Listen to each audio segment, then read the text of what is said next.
Hello friends, welcome back to German Sandeep और सोनी। आपका इस इंटरेस्टिंग वीडियो में स्वागत करता हूं। आज मैं बात करने वाला हूं कि जो अपना सेल्स डिपार्टमेंट है उसके अंदर पोजीशन कौन कौन से होते हैं और कैसे अगर मैं कंपनी ओपन कर रहा हूं तो मुझे कौन कौन से पोजीशन को रखने चाहिए, कौन कौन से मुझे मैनेजर रखने हैं, मुझे उसके बाद आरएसएम रखनी है, उसके बाद जेडीएम, नेटवर्किंग कैसे होता है, सेल्स फील्ड फोर्स जो होती है हमारी वो कैसी होती है, कौन कौन से पोस्ट होते हैं और साथ ही साथ मैं आपको अप्रोक्सीमेटली सैलरी भी बताता जाऊंगा कि कौन सी स्टेज पे कौन सी सैलरी लगभग आज प्रेजेंट टाइम में चल रहा है, जिसके अकॉर्डिंग आप अपना बजटिंग कर सकते हैं और आप ये प्लान कर सकते हैं मुझे उस पोजीशन को हायर करना चाहिए, उस पोजीशन को क्रिएट करना चाहिए अपनी कंपनी के अंदर या नहीं करना चाहिए। ठीक है, तो आप अच्छे समझ लीजिए, आपको ये बहुत मतलब हेल्प करेगा जब अपने कंपनी के आप सेल्स टीम को डिजाइन कर रहे होंगे या कंपनी आप स्टार्ट करने जा रहे हैं तो आपको काफी हेल्प मिलेगी मैं अपने सेल्स टीम को कैसे डिजाइन करूं।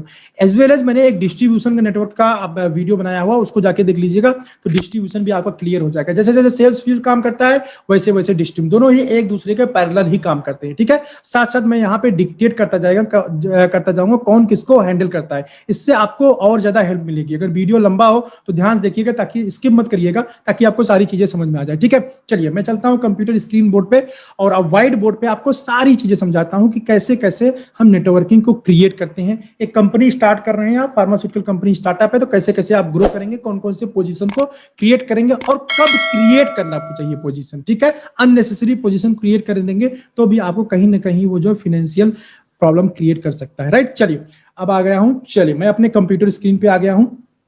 अब हम बात करते हैं यहां पे सेल्स नेटवर्क की। ठीक है, सेल्स नेटवर्क या फिर मैं थोड़ा ब्लैक कलर लेता हूं, टीम का, सेल्स टीम की बात करें हम, सेल्स टीम की। ठीक है, सेल्स टीम जो हमारी होती है वो कैसे एक्चुअली वर्क करती है, कैसे कैसे क्रिएट किया जाता है, बिल्कुल इनिशियल स्टेज से फ्रेंड बताऊंगा। देखिए, जब आप कंपनी लॉन्च करते हैं तो सबसे पहला हमारा काम होता है कि भाई अगर आपके पास फंड है तो ये आपकी चॉइस है फ्रेंड कि आप मैनेजर को हायर करेंगे या खुद एज अ मैनेजर वर्क करेंगे। ये टोटली आपकी चॉइस है, आपके फंड के ऊपर डिपेंड करता है। आप बोलोगे सर कितने लोगों के साथ मुझे कंपनी स्टार्ट करना चाहिए, देखिए एक मेडिकल रैप पे जितना खर्चा आता है उसको मल्टीप्लाई कर लीजिए और आपके पास कम से कम 6 महीने का और अच्छा स्टेबिलिटी चाहते हैं फाइनेंशियल, तो 1 साल का फंड आपके पास होना चाहिए ताकि 1 साल तक अपने फील्ड फोर्स को सेल ना आने की कंडीशन में भी आप सैलरी दे पाओ, आप इनपुट का सपोर्ट दे पाओ, नॉट ओनली सैलरी, इनपुट का भी सपोर्ट दे पाओ। अब ये बजट के ऊपर डिपेंड करता है, बजटिंग कैसे की जाती है इसके लिए आपको जूम कॉल सेशन बुक करना पड़ेगा, तब जान पाएंगे। ठीक है, चलिए तो सबसे पहला हमारा काम होता है, मैं अगर कंपनी स्टार्ट करने जा रहा हूं तो मैं हायर करूंगा मेडिकल रैप को। सबसे पहला काम होता है मेडिकल रैप को हायर करना। ठीक है, पहला स्टेप ये मेडिकल रिप्रेजेंटेटिव। ठीक है, मेडिकल रिप्रेजेंटेटिव का पहला स्टेप है कि हम मेडिकल रैप को हायर करेंगे, पहला स्टेप। इसके बाद होता है हमें कम से कम, अगर मुझे एबीएम रखना है फ्रेंड, अगर आप चाहते हैं मैं अपने कंपनी के अंदर एबीएम रखूं तो आपके पास कम से कम नहीं तो 4 to 5 मेडिकल रैप की टीम होनी चाहिए, तभी एबीएम रखने में आपको फायदा है। अगर 1 2 3 लोगों तक अगर आप एबीएम को रखते हैं तो यह आपके लिए फायदेमंद साबित नहीं होगा, क्योंकि अगर आपकी यूनियन टेरिटरी होगी तो वहां पे वर्किंग पहली बात अलाउड नहीं किया जाएगा, वो पूरे टाइम वर्क नहीं कर पाएगा। और दूसरी बात ये होगा एबीएम जो है परेशान हो जाएगा क्योंकि उसके पास टीम कम है, तो उसको कहीं ना कहीं एज ए मेडिकल रैप भी काम करना पड़ेगा, जिसकी वजह से वो डीमोरलाइज हो सकता है। ठीक है, जिसका जो काम होता है अगर उसको वही काम कराया जाता है तो उसको मजा आता है, लेकिन जब जिसका काम वो नहीं है वो कराया जाता है तो उसको मजा नहीं आता है। ठीक है, एबीएम का काम है टीम को हैंडल करना, टीम से बिजनेस निकलाना, ना कि खुद जाके एज ए एमआर की तरह काम करना।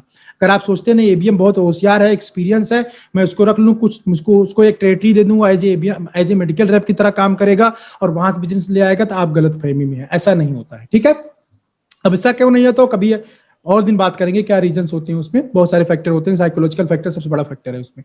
तो सबसे पहले अगर आप एबीएम रखना चाहते हैं तो आपकी बेसिक रिस्पांसिबिलिटी ये है, आपके पास 4-5 मेडिकल रैप की टीम होगी, तो 4-5 मेडिकल रैप की टीम पे आप एक एबीएम रख सकते हैं, एक एबीएम। अब ये जो एबीएम होता है फ्रेंड, आप इसको एबीएम बोलिए, आप इसको एएसएम बोलिए, किसी किसी कंपनी में इसको आरबीएम भी बोल दिया जाता है।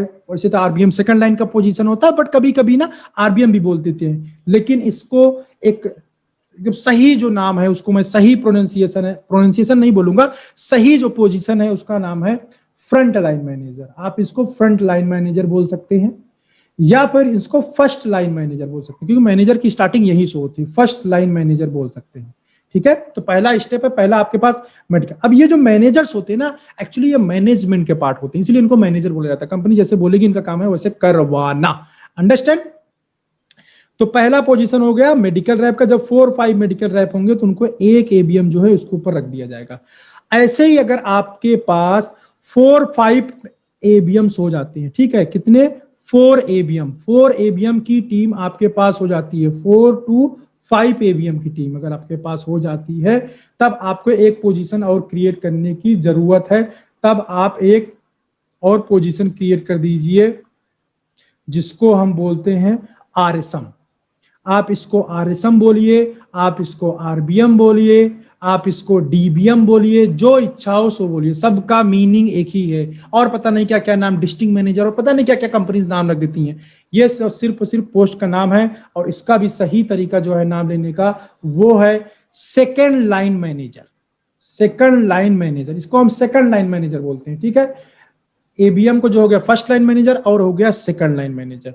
अब जो ये एबीएम होता है ना, एबीएम बेसिकली रिपोर्ट, इसका काम होता है मेडिकल रैप का केयर करना, प्लस साथ में स्टॉकिस्ट हैंडलिंग, स्टॉकिस्ट से पास से ऑर्डर प्लेस करवाना, एमआर के थ्रू खुद भी विजिट करना, ठीक है। और जो आरएसएम होता है या आरबीएम जो सेकंड लाइन पोजीशन होता है, ये देखता है आपके सीएफए को, ये सीएफए पे जाता है, सीएफए प्रोडक्ट क्या अवेलेबल है, सीएफए पे प्रोडक्ट शॉर्ट ना होने पाए, कितना प्रोडक्ट मुझे मंगाना चाहिए, इसके लिए क्या करता है जो आरबीएम या आरएसएम होता है, एवरी मंथ इंडेंट एक होता है फाइल जिसको हम इंडेंट बोलते हैं। इंडेंट मतलब होता है अपनी रिक्वायरमेंट को कंपनी भेज देना और कंपनी उतना माल उस सीएफए के ऊपर रख देगी। तो सीएफए ये हब के थ्रू माल आता है।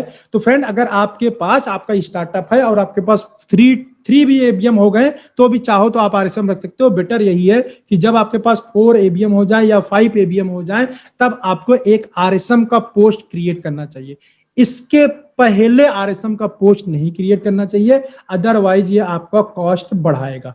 ठीक है, सैलरी की बात कर लेते हैं। सैलरी जो एमआर की सैलरी होती है, इन हैंड सैलरी जो प्रेजेंट टाइम में जा रही है वो 12 से 15,000 रुपए। बहुत बड़ी बड़ी कंपनीज की बात नहीं करूंगा मैं, एक एवरेज कंपनी की बात करूंगा। 12 से 15,000 16,000 रुपए जाता है।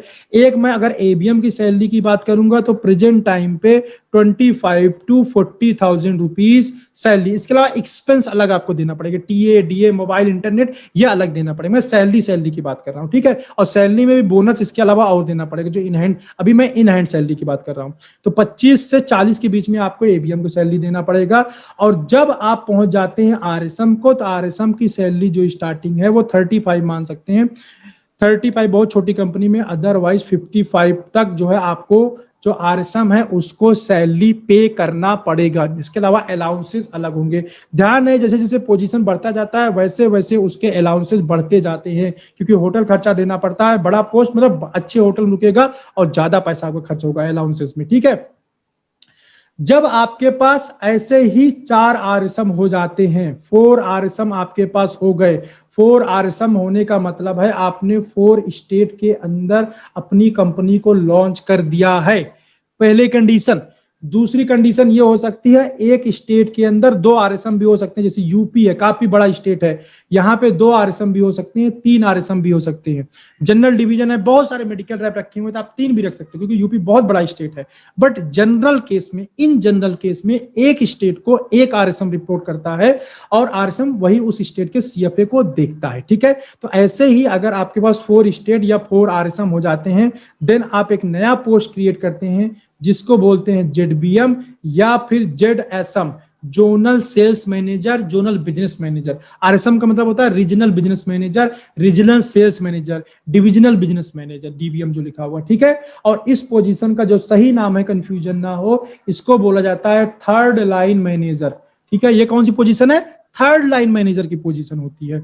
अब इसका काम होता है बेसिकली जो है सीएफए वैसे देख ही रहा होता है, लेकिन बेसिक वर्क होता है हब को कंट्रोल करना, क्योंकि अब ये पूरे जोन को, जेडबीएम होता है एक जोन को अंदर, मतलब जेडबीएम जो होगा पूरे नॉर्थ जोन को देखेगा। अब नॉर्थ जोन में बिहार भी आ रहा है, यूपी भी आ रहा है, शायद एमपी भी आता है क्या, शायद I don't know exactly MP आता नहीं आता, बट यूपी आता है, दिल्ली आता है, जेएनके आता है, पंजाब आता है, हरियाणा, ये सब नॉर्थ जोन में आते हैं, राजस्थान तक, ठीक है। अब ये पूरा नॉर्थ जोन में आ जाता है, तो नॉर्थ जोन में पूरा एक जेडबीएम रहेगा, पूरे एरिया को देखेगा, पूरे नॉर्थ जोन को देखेगा, ठीक है।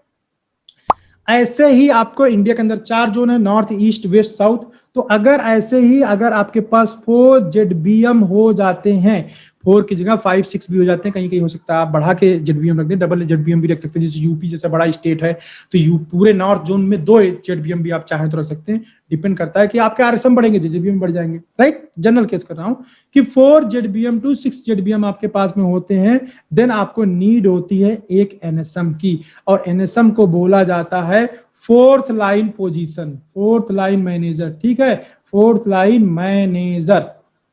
बस यहीं तक यह लाइन सिस्टम चलता है। एनएसएम पूरे इंडिया के अंदर एक होंगे या 2 भी हो सकते हैं, जो हाफ ऑफ इंडिया को देख रहे होंगे, इंडिया को रेगुलेट कर रहे होंगे। अब एनएसएम क्या होता है, ये कंपनी के अंदर बैठ के जो बिलिंग होती है वहां से रेगुलेट करता है, ये हेड ऑफिस से रेगुलेट करता है, एचओ से रेगुलेट करता है, ठीक है। अब जो एनएसएम की सैलरी होती है, जेडबीएम की सैलरी नहीं बताया, जेडबीएम की सैलरी बता देते हैं। जेडबीएम की जो सैलरी होगी आपका 60,000 टू 1 लाख रुपीज आपके जेडबीएम की सैलरी हो जाती है। इसमें टॉप कंपनीज की अलग है, इससे ऊपर चला जाएगा उनका, ठीक है। मैं एक नॉर्मल छोटी कंपनी से लेकर एवरेज कंपनी तक की बात कर रहा हूं, राइट। तो 60,000 टू 1 लाख रुपीज तक की सैलरी हो जाती है, और जो एनएसएम की सैलरी होती है वो 1 लाख टू 2 लाख तक आपकी पर मंथ हो जाएगी, ठीक है। 1 लाख टू 2 लाख रुपीज की पर मंथ की सैलरी हो जाती है। इसके बाद जो पोजीशन आता है, इसके बाद तो कंपनी के अंदर आप चाहें तो खुद बन जाइए। अगर इसके बाद भी आप पोजीशन क्रिएट करना चाहते हैं, इसके बाद जो नेक्स्ट पोजीशन आता है वो होता है जीएम का। अब जीएम में भी डिफरेंट डिफरेंट जीएम आ जाते हैं, डिविजनल जीएम आ जाते हैं, और पता नहीं कौन कौन से पोस्ट क्रिएट कर दिए जाते हैं। बेसिकली हम जीएम भेज देते हैं।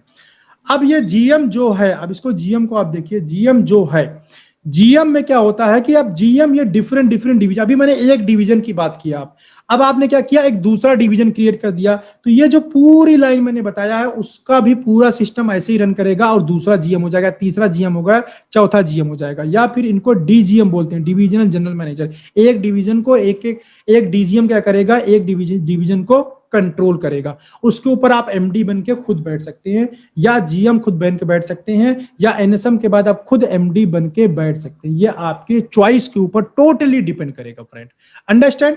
तो ये है सेल्स टीम, इस तरह से सेल्स टीम वर्क करती है, जो कि मैंने आपको दिखाया। पहले होता है मेडिकल रैप, जैसे ही 5 मेडिकल रैप होता है, एक एबीएम रख दिया जाता है जिसको फर्स्ट लाइन मैनेजर बोलते हैं, फिर उसके बाद सेकंड लाइन मैनेजर आ जाता है जिसको आरएसएम बोला जाता है, इसके बाद थर्ड लाइन मैनेजर आ जाता है जिसको हम जेडबीएम बोल देते हैं, उसकी भी सैलरी मैंने आपको बता दिया। उसके बाद फोर्थ लाइन मैनेजर आ जाता है जिसको हम एनएसएम बोल देते हैं। इसके बाद जीएम आ जाता है, यहाँ लाइन मैनेजर नहीं बोला जाता है, ठीक है, इसको 5th लाइन या 6th लाइन ऐसा नहीं बोला जाता, इसका नाम जीएम और डीजीएम और डिफरेंट डिफरेंट नेम्स, या और भी अलग अलग कंपनी के अलग अलग सिस्टम होते हैं, नाम दे दिया जाता है। मेन बात यह है मीनिंग उसका वही होना चाहिए। तो इस तरह से सेल्स टीम बनाई जाती है किसी भी कंपनी के अंदर, ठीक है। अब ये सभी लोगों का एक ही मोटो है, एक ही काम है, वो है सेल्स को जनरेट करना। ये सारे ही लोग, जितने लोग हैं, ये सारे ही लोग क्या है, सेल्स के लिए रिस्पॉन्सिबिलिटी, किसके लिए, सेल्स के लिए रिस्पॉन्सिबल है। कंपनी के अंदर सेल करने की जिम्मेदारी इन्हीं की होती है। और जो कंपनी की स्ट्रेटजी होगी, अब कंपनी की स्ट्रेटजी कौन बनाता है, वो पीएमटी वाला बनाता है, ठीक है। तो जो बनाएगा पीएमटी डिपार्टमेंट, उसको फॉलो करवाना, उसको फॉलो अप लेना, उसका इंप्लीमेंटेशन करना सेल्स डिपार्टमेंट को होता है। सबकी मैंने सैलरी बता दी है, जीएम की भी सैलरी बता देते हैं, यहाँ 2 to 5 lakh rupees per month GM की सैलरी इनहैंड हो जाती है। चलिए, अब उम्मीद करता हूं आपको ये वीडियो अच्छा लगा होगा, समझ में आया होगा कि कैसे पोस्ट क्रिएट किए जाते हैं, कैसे फंक्शनिंग होती है, और बेसिक लेवल से मैंने पूरा सैलरी के साथ बताया है। आप अपने कंपनी के अंदर, अपने स्टार्टअप के अंदर जब इसका आप स्ट्रक्चर डेवलप कर रहे होंगे, तो ये वीडियो आपका फ्रेंड बहुत ज्यादा आपको हेल्प करेगा उस स्ट्रक्चर डेवलपमेंट में, ठीक है। 2 स्ट्रक्चर आपको डेवलप करना होता है पूरे इंडिया में वर्क करने के लिए। एक होता है सेल्स टीम का स्ट्रक्चर, दूसरा होता है आपके डिस्ट्रीब्यूशन का। दोनों के ऊपर मैंने वीडियो बना दिया है, ठीक है। चलिए, उम्मीद करता हूँ वीडियो अच्छा लगा होगा, और अच्छा लग गया हो ना, एक लाइक करके जाना यार, जिससे मुझे काफी अच्छा लगे और मैं आप लोगों के लिए ना ऐसे ही वीडियो बनाता रहूं, ठीक है। And thanks for watching this video, bye.